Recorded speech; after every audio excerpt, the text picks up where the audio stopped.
ನಾನು ನಿನ್ನೆ ಮೊನ್ನೆ 2 ದಿನ ಟಿ ವಿಗಳನ್ನು ನೋಡಲಿಲ್ಲ.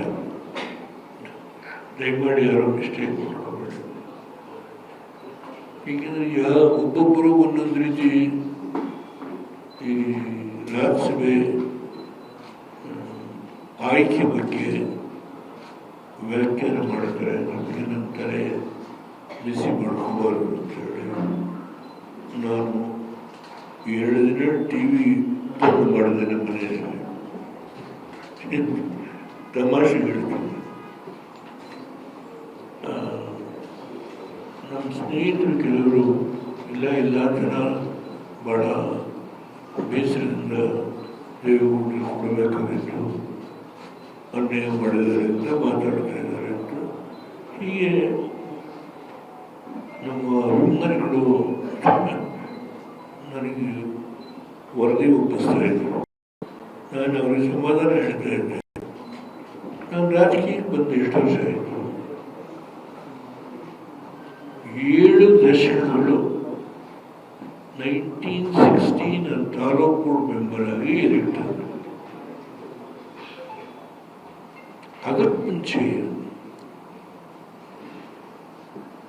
ಆಂಜನೇಯ ಕೋಆಪರೇಟಿವ್ ಸೊಸೈಟಿಯ ಕ್ರೆಡಿಟ್ ಕೋಆಪರೇಟಿವ್ ಸೊಸೈಟಿ ಅಧ್ಯಕ್ಷ 1954-55.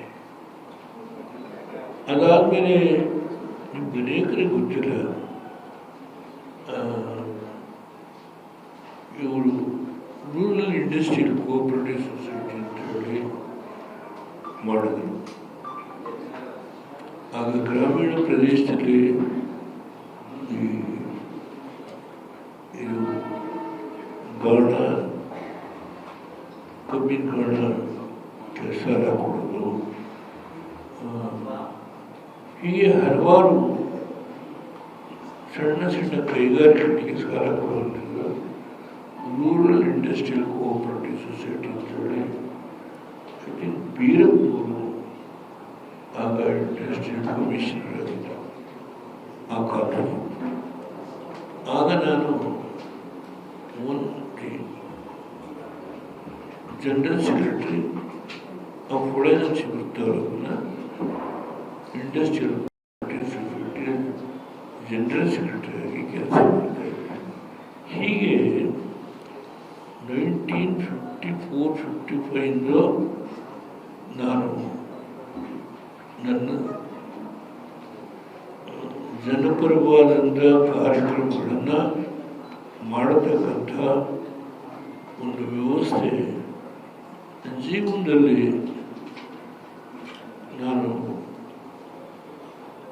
ನನ್ನ ವೃತ್ತಿ ಜೀವನ ಕಾಂಟ್ರಾಕ್ಟ್ ಮಾಡ್ತಾ ಇದ್ರು.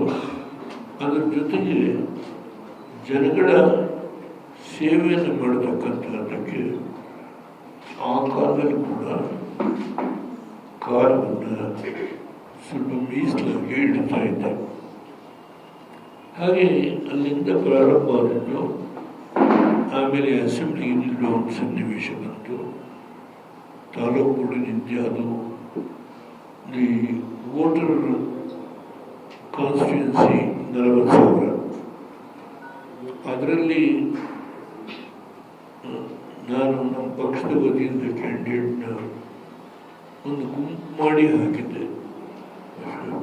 ನಾವೆಲ್ಲ ಸೀಟು ಗೆದ್ವಿ. ಅದೆಲ್ಲ ನಮ್ಮದು ಇತಿಹಾಸ ಅಷ್ಟೇ. ಏಕೆಂದರೆ ಆ ಕಾಲದಲ್ಲಿ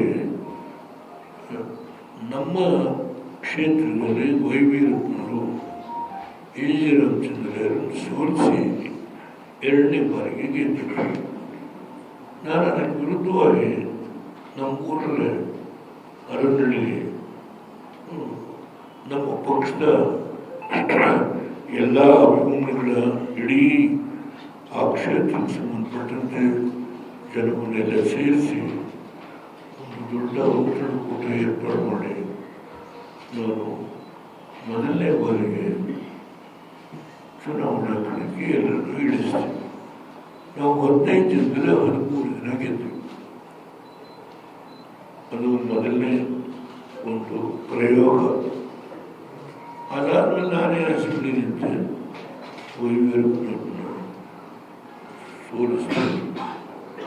ಅಲ್ಲಿಂದ ಮುಂದಕ್ಕೆ ರಾಜಕೀಯ ಹಂತ ಹಂತವಾಗಿ